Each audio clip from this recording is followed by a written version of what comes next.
Der Lobsang Sangay ist das politische Oberhaupt von Tibet und arbeitet eng mit dem Dalai Lama zusammen.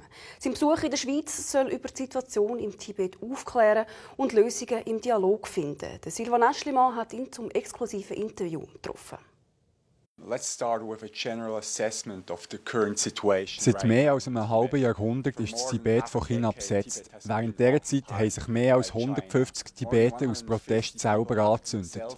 Könnt ihr einschätzen, wie die momentane humanitäre Situation im Tibet ist?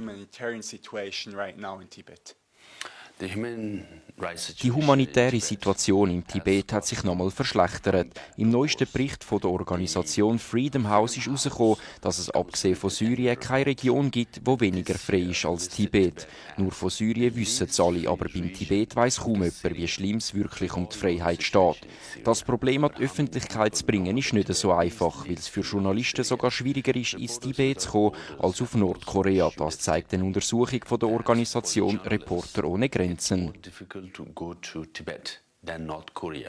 Gibt es Momente, wo ihr die Hoffnung verliert?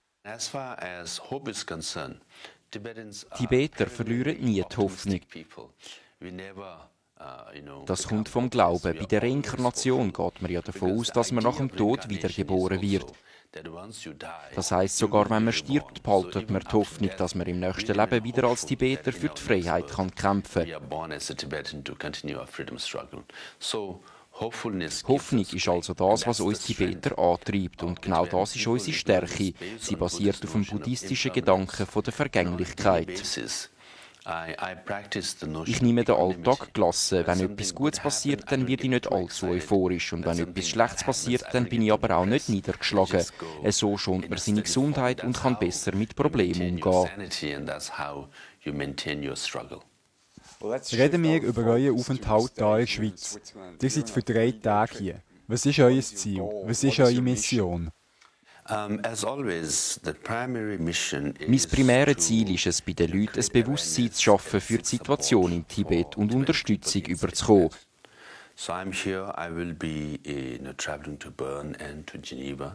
Ich gehe weiter auf Bern und Genf, um wichtige Persönlichkeiten zu treffen und sie über den Ernst der Lage im Tibet zu informieren und Lösungen zu finden, wie die Schweiz uns helfen könnte.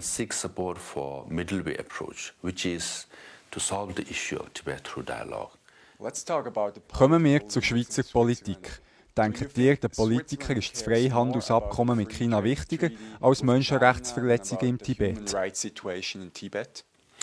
Well, I know the Swiss government signed free trade agreement with China.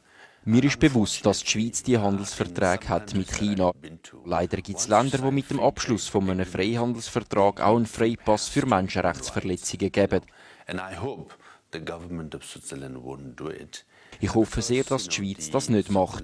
Die Schweiz ist ja bekannt für ihre Neutralität, aber noch bekannter ist sie für Werte wie die Wahrung von der Demokratie oder Menschenrechte. Ich hoffe darum sehr, dass die Schweizer Regierung das wird beibehalten.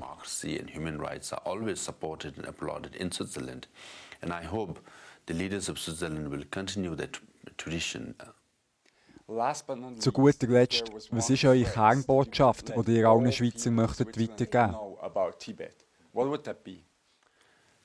Tibetans are human beings like Swiss people. Tibeter sind Menschen, genau wie auch Schweizer. Wir verdienen Freiheit, genau wie auch Schweizer. Und ich hoffe, dass die Schweiz, die uns seit so vielen Jahren unterstützt, auch weiterhin unterstützen wird. Liebe Schweizer, bitte helft uns auch weiterhin für unsere Freiheit zu kämpfen, bis ihre Heiligkeit Dalai Lama wieder zurück ins Land kann und Tibet wieder ein freies Land kann sein.